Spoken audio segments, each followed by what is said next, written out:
Let your verdict give us the answer. The state rests. The defense may proceed.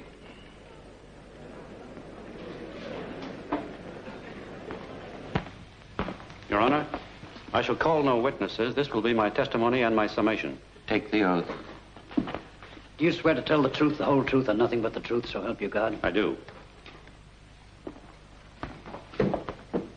Thousands of years ago, the first man discovered how to make fire. He was probably burned at the stake he had taught his brothers to light, but he left them a gift they had not conceived, and he lifted darkness off the earth. Throughout the centuries, there were men who took first steps down new roads, armed with nothing but their own vision. The great creators, the thinkers, the artists, the scientists, the inventors, stood alone against the men of their time. Every new thought was opposed, every new invention was denounced. But the men of unborrowed vision went ahead. They fought, they suffered, and they paid, but they won.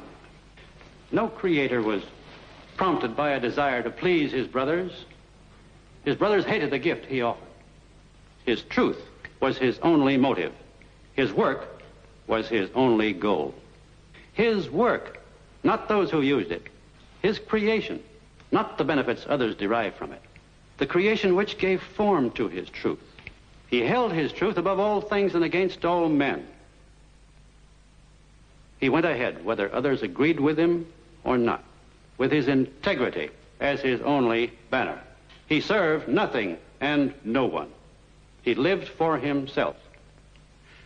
And only by living for himself was he able to achieve the things which are the glory of mankind. Such is the nature of achievement. Man cannot survive except through his mind. He comes on earth unarmed. His brain is his only weapon. But the mind is an attribute of the individual. There is no such thing as a collective brain.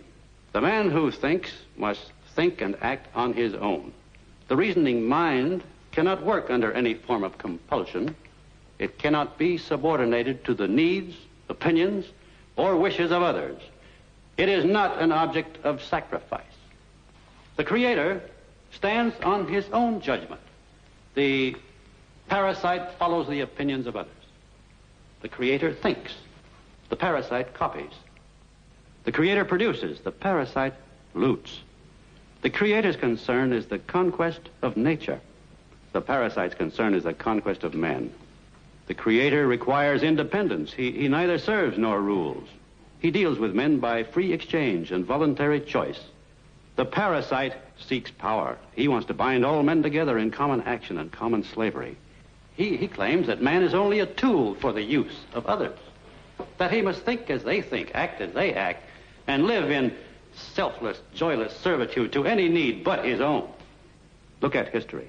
Everything we have, every great achievement has come from the independent work of some independent mind. Every horror and destruction came from attempts to force men into a herd of brainless, soulless robots, without personal rights, without personal ambition, without will, hope, or dignity. It is an ancient conflict. It has another name: the individual against the collective. Our country, the noblest country in the history of men, was based on the principle of individualism, the principle of man's inalienable rights.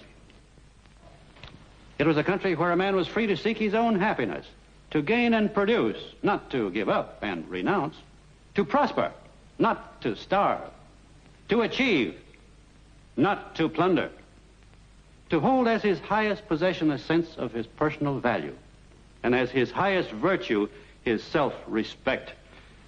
Look at the results. That is what the collectivists are now asking you to destroy, as much of the earth has been destroyed. I am an architect. I know what is to come by the principle on which it is built. We are approaching a world in which I cannot permit myself to live. My ideas are my property. They were taken from me by force, by breach of contract. No appeal was left to me. It was believed that my work belonged to others to do with as they pleased. They had a claim upon me without my consent, that it was my duty to serve them without choice or reward.